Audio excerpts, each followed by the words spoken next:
Hey everybody, welcome to another episode of Missed Calls with Coach Miller. I am, of course, Coach Miller, and we took last week off, had some things going on that had to get done, so especially being summertime and running camps, running shootouts, having games, practices, this, that, or whatever. So glad to be back.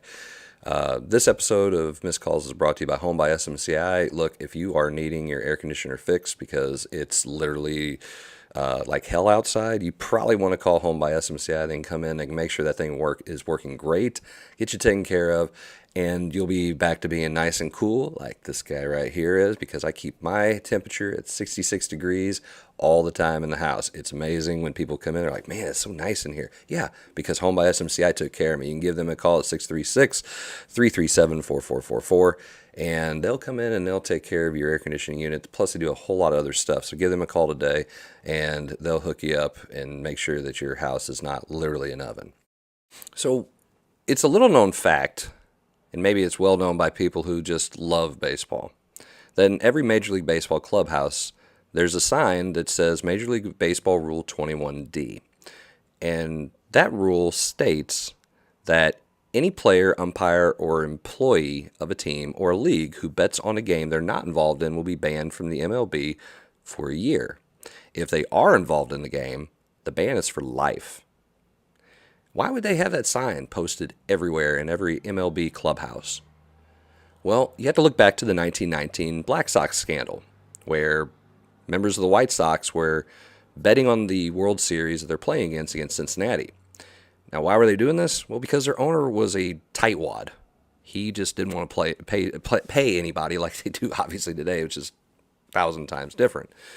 But in a sport at the time that was riddled with gambling and organized crime involving the outcomes of games, baseball had to do something to clean it up.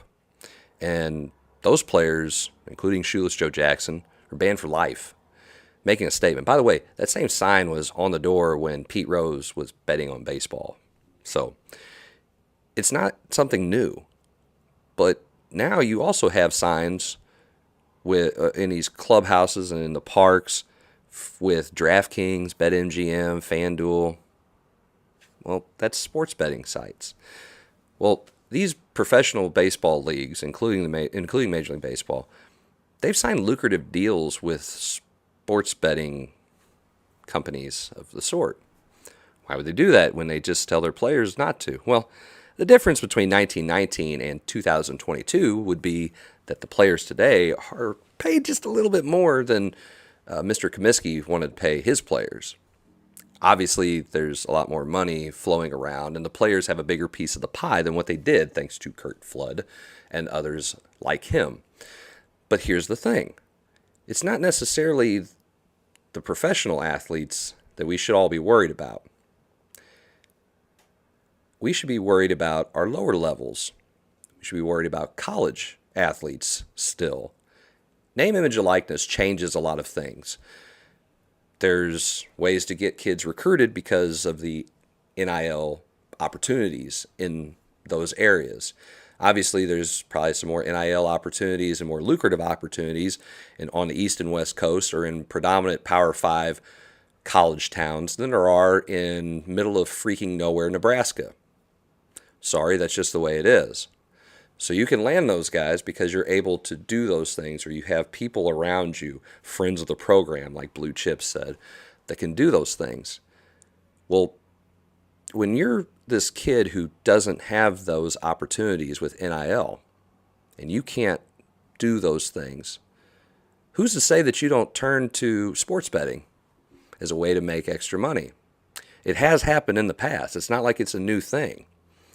But when you're that college kid and you're trying to survive on your scholarship, or maybe you're a walk-on, or maybe you're paying your own tuition, and you need some money, okay? You're a young man. You need some money to go out, to eat, things like that. Need some clothes. Who's to say that you don't do that? Make a little extra cash. I'll maybe miss another layup or two. Who's to say it doesn't happen? Well, it has in the past, okay?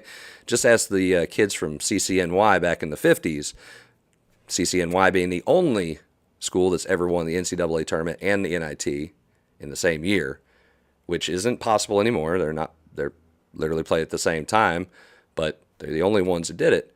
And then almost all their players were arrested because they were fixing games.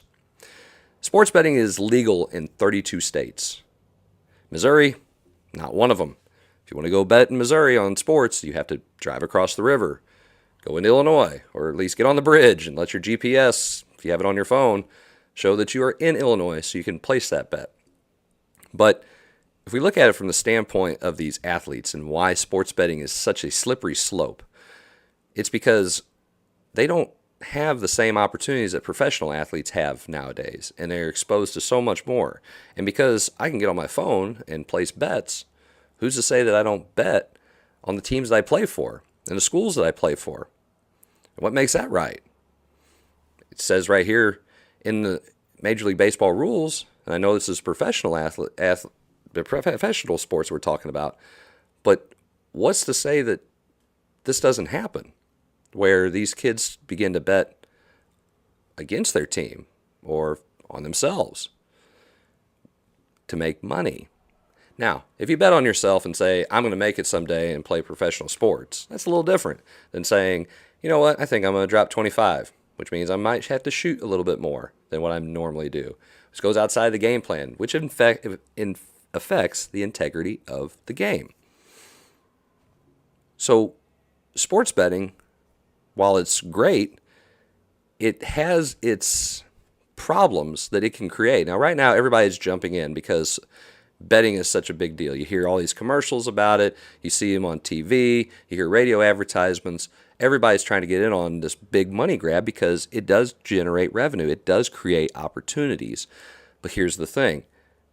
What are we looking at on the bottom side? Most people are going to say, if you're a fairly well-off, league minimum, at least, professional athlete, most of them aren't going to bet.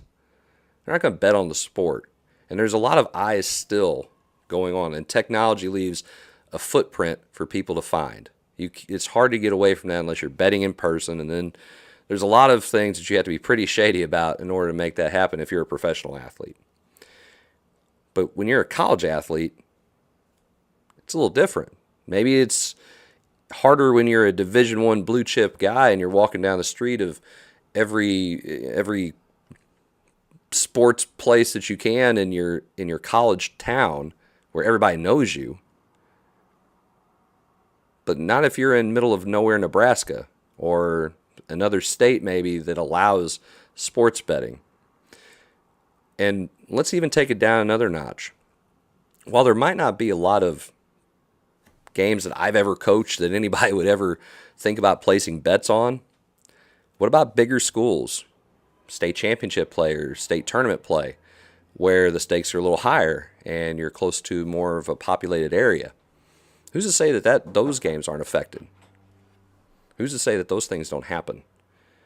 And that's the stuff that we need to be looking at.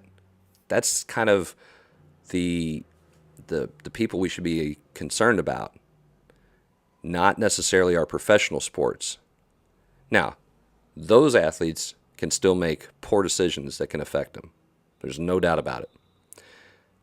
Have to understand that.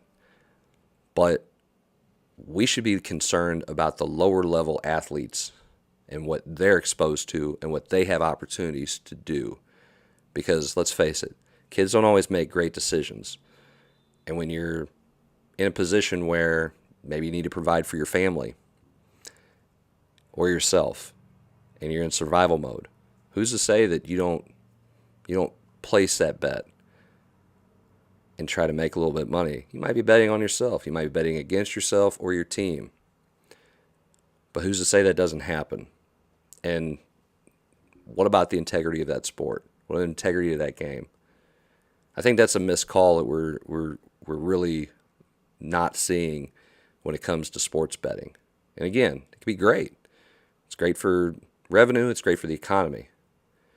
But is it really great for our college and high school athletes? Think about that. Think about that missed call.